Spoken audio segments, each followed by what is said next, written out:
Welcome back to My Strong Church. Today we will continue where we left off last time with the Council of Nicaea. So, Abuna, can you just give us a small recap of what we covered last time regarding the Council of Nicaea? So we had discussed that it was after Constantine had declared Christianity legal in the empire, and we were going to explain how Arius, who's the main problem that Nicaea had to solve, and his ideas about Christ, he appeared on the scene in Alexandria in the beginning of the 4th century, and it was during the papacy of Pope Peter, whom we call in the Church the Seal of Martyrs.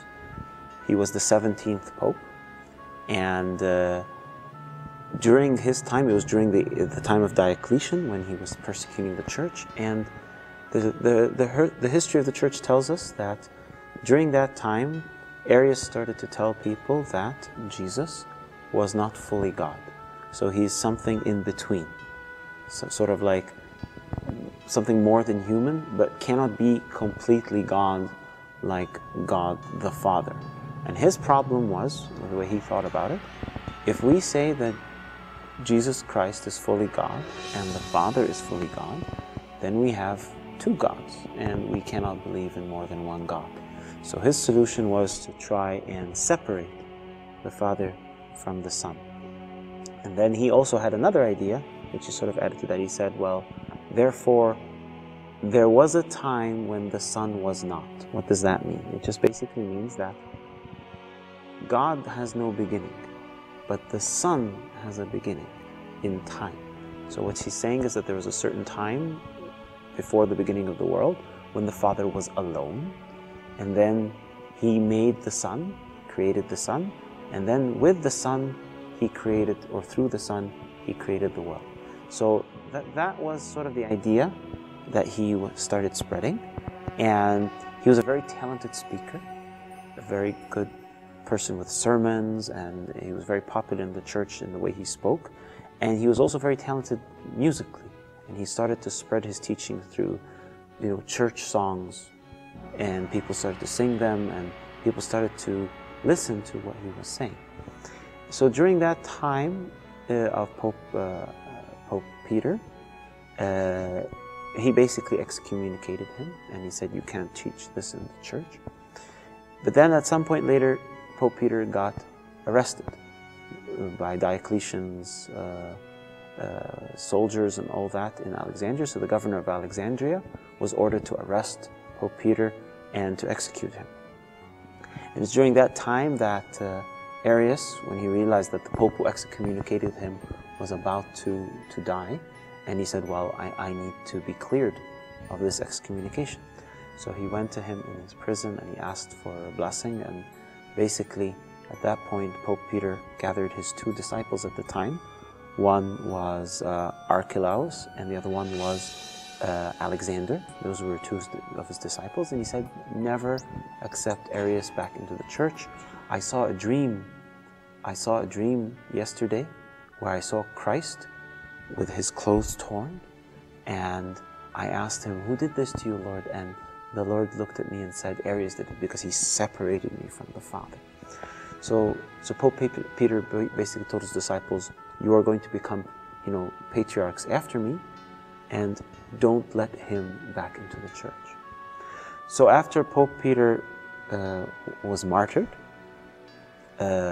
Archelaus became the Pope after him, and unfortunately at that time, Arius somehow probably deceived him and sort of showed him that he had accepted the right faith. So Archelaus accepted him into the church again. But he did not stay Pope for very long, and he passed away very quickly after a couple of months. And then Alexander became the Pope. And then at that point, he renewed the excommunication of Arius. And Arius started to be upset by that, and he started to make a lot of trouble. And Constantine even at one point got involved, and he even wrote letters to both Arius and Pope Alexander, trying to find a solution. Of course, he was an emperor, he was not a church person, and he didn't understand the theological problems. He just wanted things to calm down and he still didn't understand the depth of the problem. But finally he said, we'll have a council. So Emperor Constantine, the first Christian emperor of the empire, of the Roman Empire, then started this idea of calling for a council. And as we mentioned last time, what an ecumenical council is. So it's basically bishops from all over the empire would gather and they would discuss the problem, the theological problem, which is basically a discussion about who God is and all that. And they gathered at Nicaea at 325 AD. Now, during that time, Pope Alexander came from Alexandria, and lots of bishops from Egypt and lots of bishops from the surrounding areas of the empire. And with Pope Alexander was his deacon, Athanasius. So Saint Athanasius at the time wasn't a priest or anything, he was a deacon, a full deacon as we would call it in today's terms. He was his secretary, his right-hand man, and they went at that point to Nicaea, and Arius had a few bishops who were on his side, who were sort of, sympathetic to his ideas, but most of the bishops at that time were very clear that the faith of the church is that the Son is fully God, just like the Father is God. And at that point, the council excommunicated Arius and they affirmed that what he did was wrong. And then they said, okay, then we need a statement of the faith. So the way it was that up to that time, each local church, remember we said maybe in the previous episode, the idea that each local church had a bishop and they had their own systems and they shared the same faith, but they might do things a little bit differently. So each church during baptism would have a proclamation of the faith that they would say before they got baptized. So each church brought in some of their the terms that they used when they made a proclamation of the faith, and basically they put together a committee that would sit and write a common declaration of faith that everybody would agree to.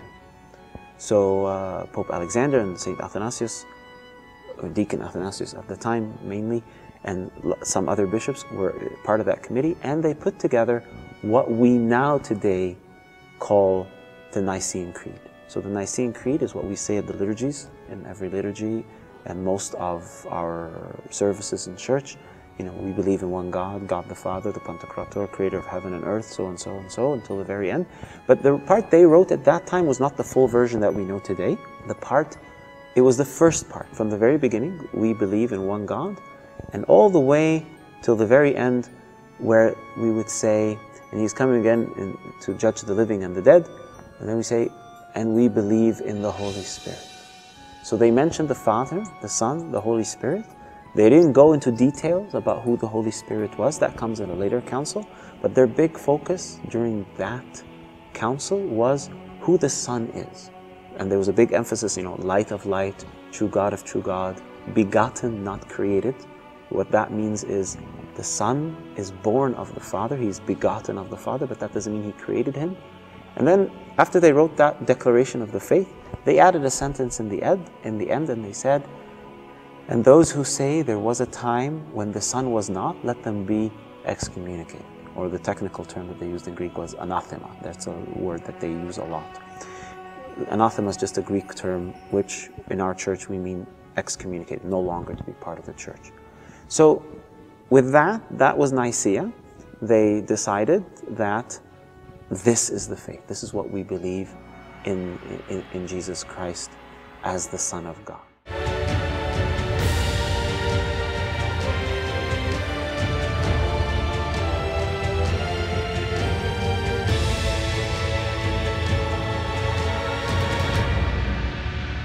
So other than the creed that we know today, or like the Nicene Creed, what else did they cover? So in Nicaea, they also discussed a few other things. One of them was the issue of priests, where should we have priests who are married or priests who are unmarried to serve? So, for example, at one point there was a strong direction within some of the bishops where they said, we don't want any of the priests or the bishops to be married. And even at that point in the West, remember we talked about the East and the West, so in Rome, for example, they were very much for keeping the priests unmarried, and a lot of the bishops were starting to listen to that idea and say, no, we want our priests to be unmarried.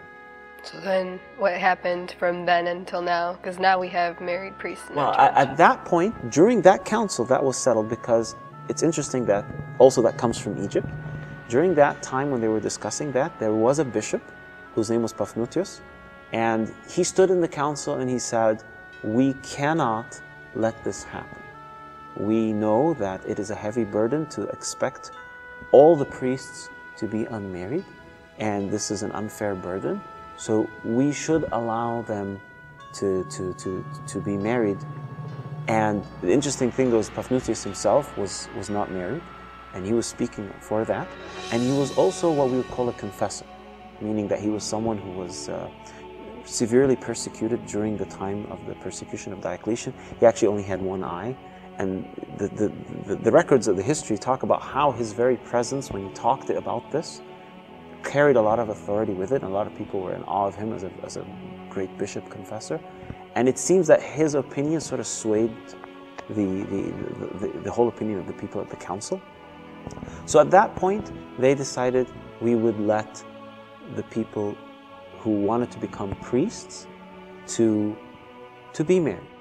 So they agreed that the priests can get married. So would they be able to be married before or after they get ordained into priesthood? Well, the idea was that if they're already married, then they can stay married, but if they're ordained before they're married, then they can't marry after their ordination. So the idea then became that for full deacons and for priests, that if they plan to marry, they have to be married before their ordination, but after that, they have to remain as they were. That's why, for example, even a priest or a deacon, if their wife dies, for example, they can't remarry, and they have to remain celibate.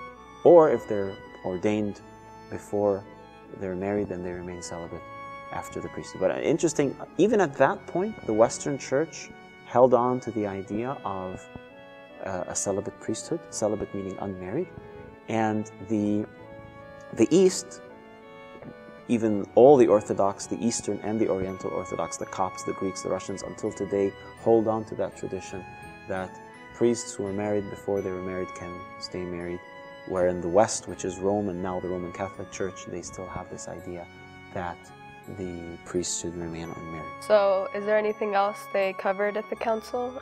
They also discussed the issue of celebrating Easter, and they approved the Alexandrian way, which is, during that time in Egypt, they had a certain calculation, which is what we sort of use until today to calculate Easter.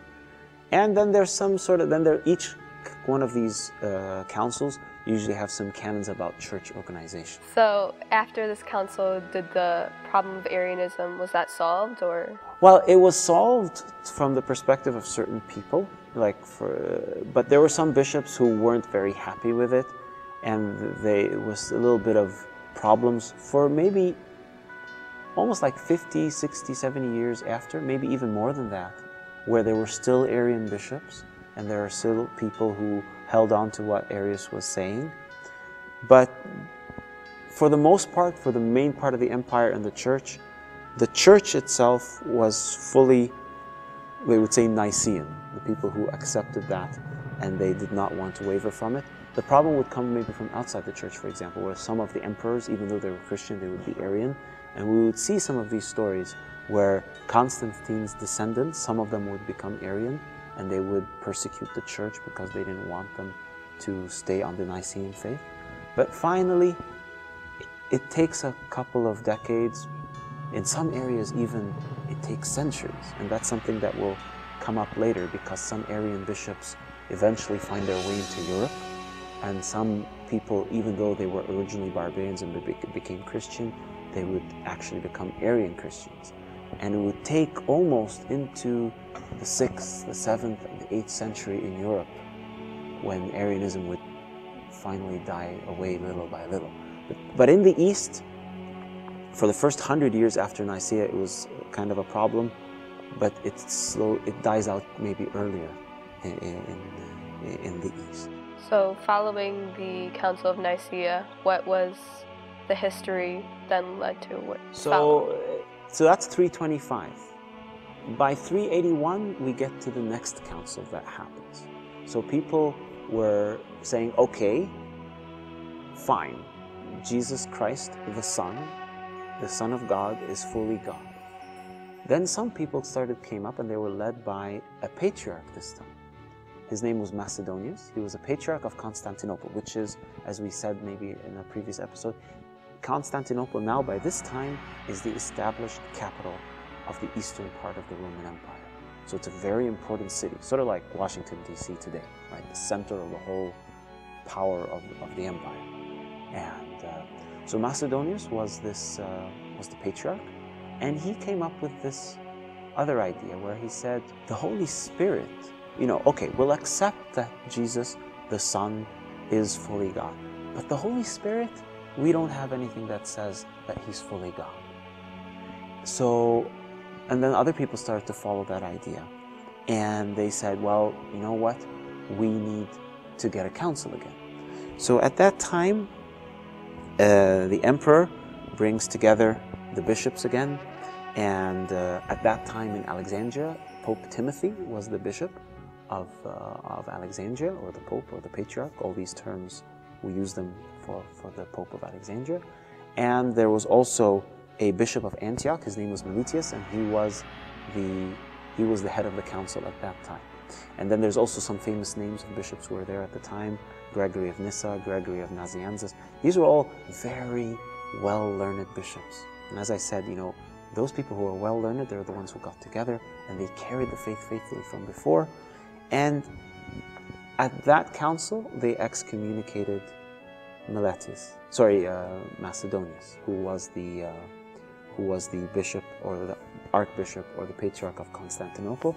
And at that time, we get the second part of the creed.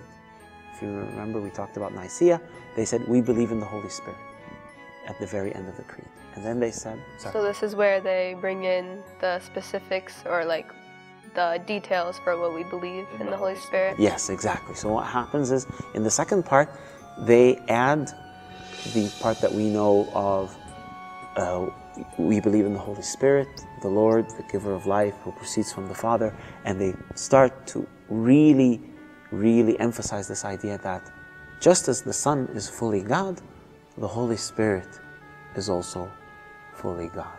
So what else did they handle or cover at the council? Okay, so at the council there's maybe one or two other things that they dealt with. One was a heresy by a bishop called Apollinaris.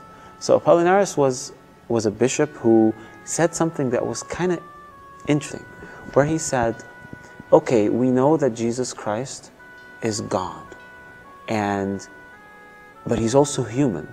So he was putting this together and say, okay, how do we say he's God and he's human? So he's human probably means that he had a body like us, but maybe he didn't have a soul like us. He didn't have a mind like us. He had a body and some of the emotions, but he didn't have a fully human mind, because he had a divine mind. What do you mean by divine mind? Well, versus human mind. So what he's saying is that as a person, any person can be made up of, let's say, components, for want of a better term. Every human being has a body and a soul and a spirit. So a soul is where we have the thoughts and the will and how you decide things and how you think about things and how you make your decisions. So what he's trying to say is, he felt probably that if he said he had a human mind and a divine mind, that's sort of like being two persons inside of one. So Apollinaris was basically saying that Jesus Christ was not fully human. And if he's not fully human, he doesn't save us. So that's a problem for us. The other problem that well, not really a problem. There was this idea, some people were starting to think about, when Jesus comes in his second coming, that there might be a period of 1,000 years of him reigning on earth before the end of the world. So they also added to the creed this sentence where it says, and his kingdom shall have no end. So they added that also, and that he will also come in his second coming to judge the living and the dead, whose kingdom shall have no end, just to sort of end that idea that when Christ comes, it's over. There's no millennium, there's no 1,000 years, and that's the faith of the Church until today. Thank you so much, Abuna. Next time on My Strong Church, we will continue with the history of the Church and cover the rest of the Council.